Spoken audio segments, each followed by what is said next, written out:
ఆ door automatic గాలికి వచ్చేస్తుంది. అదిగోండి ఆ డోర్ కూడా వచ్చేసి ఇప్పుడే డోర్ తగిలేసి పెడితే ఆ రాయలు పెట్టేసాం ఆ డోరు. ఇదిగోండి గాలి వాన మామూలు బీభత్సంగా ఉంది. మాకు ఆ డోర్ ఎప్పుడెప్పుడు వస్తుందని భయం వేస్తుంది. ఆ డోర్ వస్తే ముడికి అద్దం పగిలిపోతుంది, అదంతా సొట్ట వచ్చేస్తుంది. అందుకని చెప్పి దిగి ఎక్కుతా ఉండింది. ఆ రాడ్లు చక్కగా ఇదిగోండి కర్ర పెట్టుకున్నాము. ఆ కర్ర సపోర్ట్ చేసి పెట్టాను, అదైనా ఆగట్లేదు. ఆ డోరు గాలికి వెనక్కి ముందుకి కొట్టుకుంటానే ఉంది.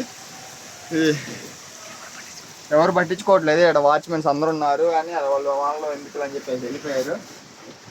లారీని వెనక అనుకుందాం అనుకుంటే వెనక మా సగం అన్లోడ్ అయిపోయింది, పూర్తిగా కూడా అన్లోడ్ కాలేదు. అదేమో అన్లోడ్ అయ్యేటప్పటికి కొద్ది టైం పడుతుంది. ఇది ఇలా ఉంది. అది ఎప్పుడెప్పుడు వస్తుందో, మా ఒకవేళ ఏమన్నా జరిగితే వాళ్ళే నష్టపోయేదల్లా నేను. అది చూడండి గాలికి ఎలా ముందుకి వెనక్కి కొట్టుకుంటుందో. అది కర్ర కూడా పోయింది, మళ్ళీ దిగి మళ్ళీ పట్టుకోవాల్సి వస్తుంది.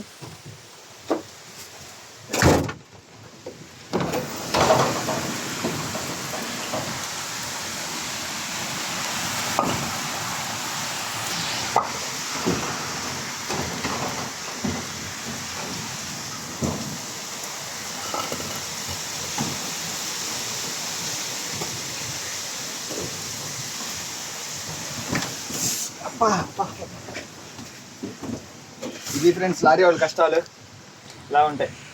ఇంకా చాలా వీడియోస్ వస్తాయి. మేము ఎంత కష్టపడతాం ఏందనేది ప్రతి ఒక్కరు కామెంట్ చేసి సబ్స్క్రైబ్ చేసుకోండి, ఫాలో అవ్వండి ఫ్రెండ్స్.